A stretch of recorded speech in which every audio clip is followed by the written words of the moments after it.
The country's economic managers reject calls to suspend the implementation of the tax reform law amid inflation reaching 4.6% in May, a new 5-year high. In a statement read by Budget Secretary Benjamin Diokno, the economic managers say suspending trade and adopting other band-aid solutions will only have a minimal and short-term impact on inflation and will stifle our growth. The economic managers add, this will further delay our nation's progress toward becoming an upper-middle-income country by 2019. The economic blueprint aims to lift around 6 million Filipinos out of poverty by 2022. The economic managers add, the Philippines is already on the path of high and sustained growth. We must stay the course. Consumers are feeling the pinch of the trade law, which has pushed up prices of basic goods and fuel and transportation costs. Senators and various groups urged the government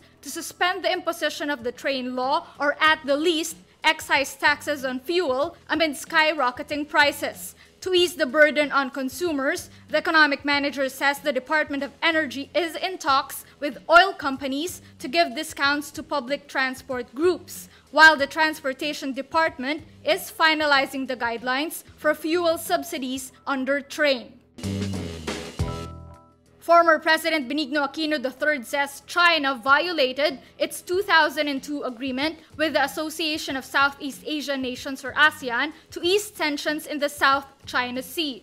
Aquino was referring to the non-binding 2002 Declaration on the Conduct of Parties in the South China Sea, adopted by all ASEAN member states and China. Provision 4 states that the countries should resolve their territorial and jurisdictional disputes by peaceful means. Provision 5 states that the parties will refrain from inhabiting presently uninhabited islands, reefs, shoals, keys, and other features. Aquino says there used to be no islands, now there are. The islands now have facilities. These facilities are now being occupied by your personnel. When you were building that, you said it was for everybody. Now you're putting weapons there. Aquino also refutes the claims of President Rodrigo Duterte that his administration did nothing to stop China's militarization of the disputed waters. Aquino brought China to court over the West Philippine Sea in 2013, a case the Philippines won in 2016. On the other hand, the Duterte administration decided to take a different approach. The Department of Foreign Affairs under Duterte says it will not publicly condemn China. Former Philippine Foreign Secretary Albert Del Rosario says that with the Duterte administration's current approach, it lost a territory after China seized control of Sandy Key, a sandbar near Pag-asa Island. He adds the Philippines should have filed a very strong protest for this loss. Ombudsman Prosecutor Madonna Joy Edna Cotanyag was allegedly killed by jeepney barker Angelito Avenido so he could buy illegal drugs. This was the narrative that the Philippine National Police, or PNP, presented on Tuesday, June 5, when it presented Avenido to the media. PNP Chief Oscar Albayalde said, "The suspect is a problem child. He is really deep into drugs." Albayalde theorized that as the lady lawyer was getting into her car, Avenido also entered the vehicle and stabbed her 3 times. He then took her money and personal cards before escaping. All this happened in broad daylight. Aksidente lang yung naganap kasi nagawan lang kami. Sir, ano yung gusto niyo sabihin? Bakit? Aksidente lang yung nangyari kasi nagagawan lang kami. Ha? Nag-agawan kami. So, hindi ko sinasadya yun. Kaya humihingi ako ng pasensya sa mga mahal niya sa buhay. Police announced Avenido tested positive for specifically shabu. Tanyag was 5 months pregnant when the stabbing happened.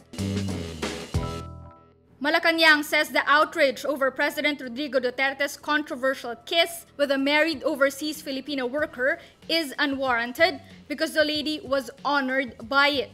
Roque also quoted an interview with the OFW, Bea Kim, who said there was no malice in Duterte's kiss. The spokesman says it was not an issue to the woman, so it was not an issue to the president. He also says there was nothing immoral with the kiss because the president is single. He adds Kim, who is married, volunteered and was very proud of that experience. Duterte's marriage to his former wife, Elizabeth Zimmerman, was annulled. He now has a long-term partner, Hanilet Avancenia, with whom he has a teenage daughter. The president claims that thousands of Filipinos present at the Sunday gathering also appreciated the act. Describing Duterte's kiss on the lips as playful and a light moment, Roque claims majority of Filipinos likely did not take offense with it. Tropical Depression Domeng is not expected to make landfall in the country, but State Weather Bureau Pag-asa warns that it will still bring rain. In a bulletin issued 4 p.m. on Tuesday, Pag-asa says Domeng is located 690 kilometers east of Giwan, Eastern Samar, still moving north-northwest over the Philippine Sea at 14 kilometers per hour. Domeng continues to have maximum winds of 45 kilometers per hour near the center and gustiness of up to 60 kilometers per hour. It could intensify into a tropical storm and then a severe tropical storm this week. There are no areas under tropical cyclone warning signals, but Domeng, combined with the Intertropical Convergence Zone or ITCZ, will bring moderate to heavy rain to Bicol, the Visayas, Northern Mindanao, Caraga, Davao, Soc-Sargen, Maguindanao, and Lanao del Sur. Residents of these areas should be on alert for possible flash floods or landslides. Coastal waters in the eastern and western seaboards of Luzon and the Visayas will be moderate to rough. It will be dangerous for small sea vessels to sail, according to Pag-asa. Based on its latest forecast track, Domeng is expected to leave the Philippine Area of Responsibility or PAR on Sunday, June 10.